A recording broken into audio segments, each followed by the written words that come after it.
Social Emotional Development and Learning Disabilities, LDS.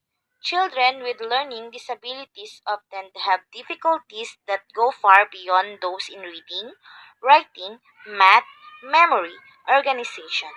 When they experience constant struggle and failure, students may develop negative self-esteem, even when others offer support and encouragement.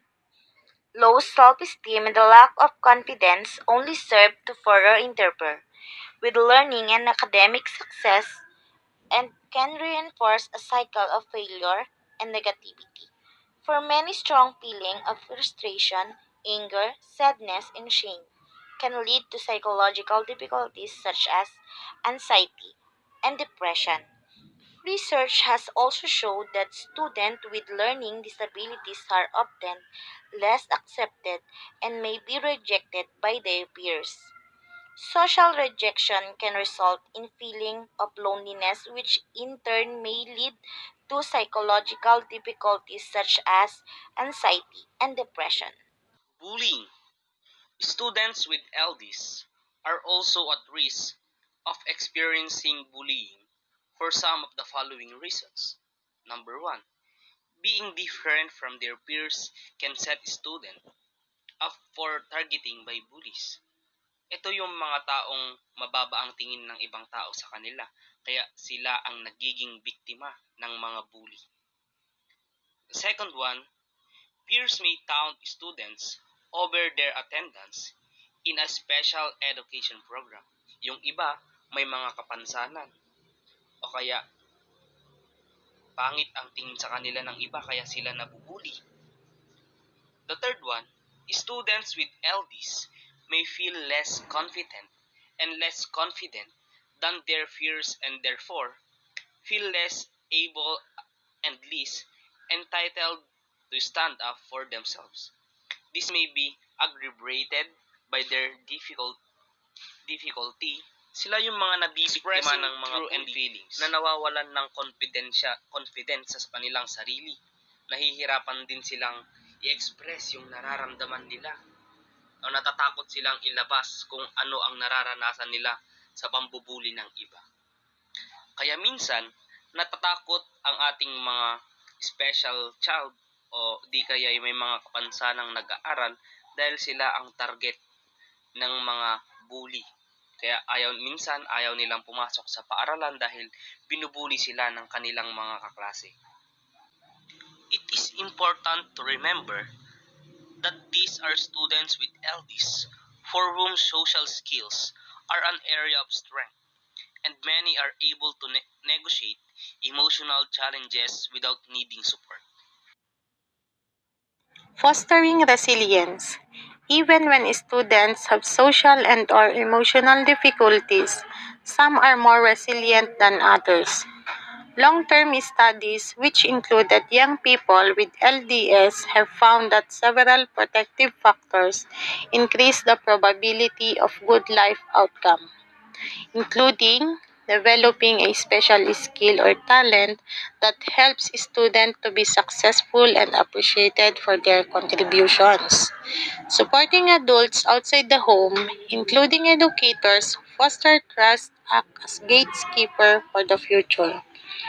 Dr. Sam Goldstein and Robert Brooks, authors of Raising Resilient Children, recommend the following 5 strategies to help students with LDS become more resilient. 1. Teach empathy. Empathy is the ability to understand and share the feelings of another. It has the capacity to transform individual for the better while helping to bring about positive social, schools, and community. Helping your students understand the perspective of other people with these tried and tested methods. Empathy can be a tough concept to teach kids. These are subtle difference between empathy and sympathy. 2. Teach responsibility by encouraging contributions. 3. Teach decision-making and problem-solving skills that reinforce self-discipline. A student should understand that problem-solving skills and decision-making are two different separate things. Problem-solving means being forced to make a decisions because of decisions beyond control. Decision-making means choosing to make a decision because you wish for something to occur that is not occurring at the present time. Decision-making occurs because you want something to happen, while problem-solving occurs when a problem arises. 4. Offer encouragement and positive feedback. It helps motivation, boost your confidence, and showing people that you have value them. It helps people to understand and develop their skills.